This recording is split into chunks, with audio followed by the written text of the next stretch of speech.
আল্লাহর সৃষ্টি এই পাখিদের এমন অদ্ভুত বাসা দেখে বিজ্ঞানীরা হতভম্ব হয়ে গিয়েছে।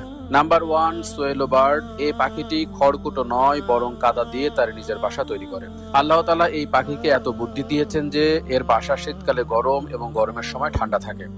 যখন এই পাখি তার মহলের মতো বাসা তৈরি করা শেষ করে, তখন সে তার বাসায় ছোট একটি সেট করে, যাতে কোনো শিকারী তার বাসার ভেতরে প্রবেশ করতে না পারে।